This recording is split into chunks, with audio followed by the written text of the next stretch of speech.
मित्रांनो नमस्कार. मी महेंद्र शिंदे आणि तुम्ही पाहत आहात सेन्स अँड टेस्ट. मित्रांनो, आपण वाचन करत असतो. आपल्याला वाचन करायला सांगितलं जातं. वाचन करणं चांगलं आहे, असं बोललं जातं. नव्हे, ही अतिशय महत्त्वाची बाब आहे जगण्याकरता, चांगलं जीवन जगण्याकरता. म्हणजे त्याबद्दल जितकं बोलावं तितकं कमी आहे. प्रत्येकजण आपल्याला वाचन करायला सांगत असतो. आपले आई-वडील, आपले शिक्षक, आपले मित्र, आपले मार्गदर्शक, अगदी सगळेजण. आणि अवांतर वाचनाबद्दलही बऱ्याच वेळा बोललं जातं. परंतु कशाकरता वाचायचं असतं? हा प्रश्न आहे. आणि बहुतेक वेळी असा समज आहे, की आपल्याला वाचायचंय म्हणजे आपल्याला ज्ञान घ्यायचं आहे.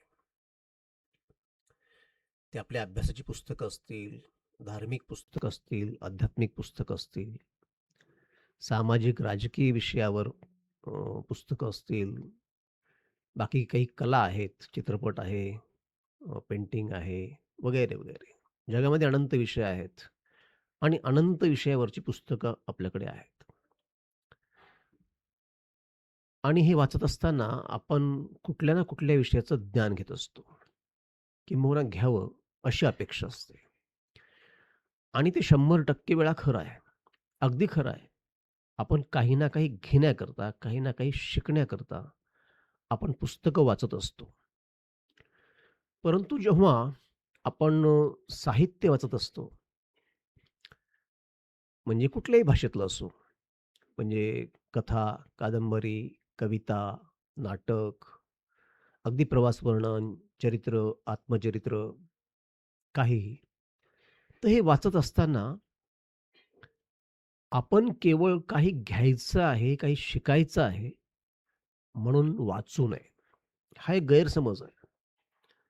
म्हणजे अनेकांना वाटतं, की मी फार बुद्धिमान आहे, मी फार प्रॅक्टिकल आहे आणि जोपर्यंत मला काही एखाद्या पुस्तकातून शिकायचं नसतं किंवा काही घ्यायचं नसतं, तोपर्यंत ते मी पुस्तक वाचत नाही.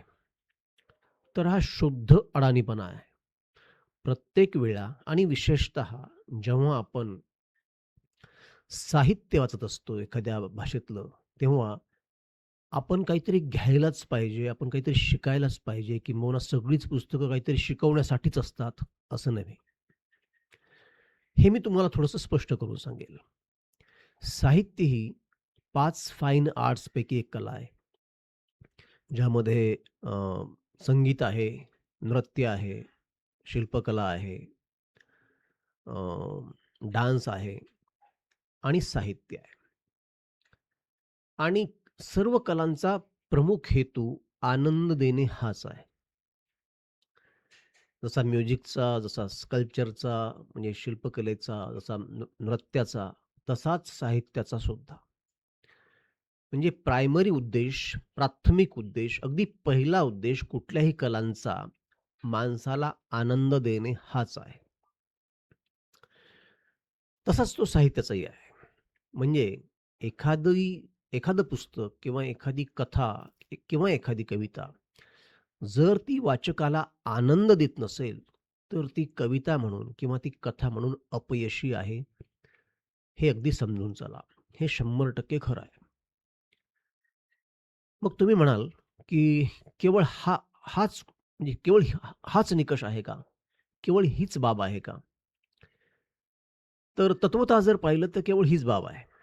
म्हणजे प्रत्येक साहित्यकृतींनी आनंद दिलाच पाहिजे वाचकांना आणि ती साहित्यकृती जर आनंद देत नसेल, तर ती साहित्यकृती अपयशी आहे.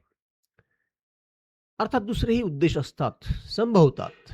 तो म्हणजे आपल्याला एखाद्या गोष्टीबद्दल माहिती करून देणे, आपलं ज्ञान वाढवणे, समाजाबद्दल, धर्माबद्दल आपल्याला अधिक माहिती देणे. म्हणजे काही शिकवणे आपण म्हणू शकू. तसं मला शिकवणे हा शब्द आवडत नाही, परंतु तरीही वापरतो. तर ह्या ॲडेड डायमेन्शन्स आहेत. ह्या ॲडेड गोष्टी आहेत. म्हणजे असं केलं त्याने तर चांगलंच आहे. परंतु तुम्ही मूलतः जर म्हणाल, तर आनंद देणे हीच गोष्ट असते. मग आपण जेव्हा एखाद्या साहित्य कृतीचा आनंद घेत असतो, तेव्हा फक्त आनंदच घेत असतो का? तर नाही.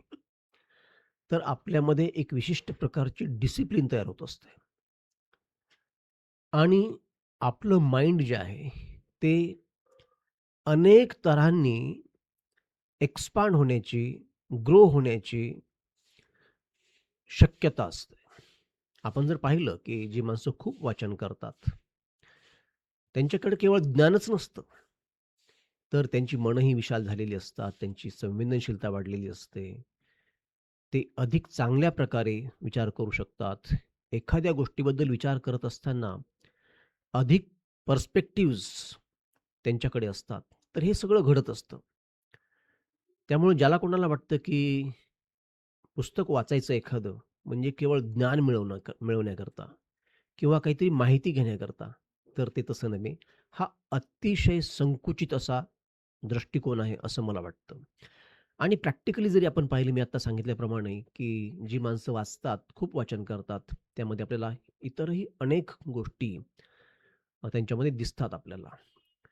त्यामुळं हा जो संकुचित दृष्टिकोन आहे, की एखादं पुस्तक वाचायचं म्हणजे केवळ ज्ञान मिळवण्याकरता किंवा माहिती घेण्याकरता, हे तुम्ही आजच बंद करा.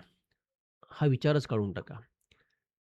तर अनेक तऱ्हांनी आपण स्वतःला ग्रो करणे, हा त्या पाठीमागचा उद्देश असतो. अनेक तऱ्हेने स्वतःला विस्तारित करत जाणे, हा त्या पाठीमागे उद्देश असतो. तर या सगळ्या गोष्टीबद्दल आपल्याला काय वाटतं, हे तुम्ही मला कमेंट करून सांगा. हा व्हिडिओ आवडल्यास लाईक करा, शेअर करा. अशा प्रकारचं चिंतन मी नेहमीच आणत असतो. त्यामुळे चॅनलला सबस्क्राईबही करा. पुन्हा भेटणारच आहोत. तोपर्यंत नमस्कार.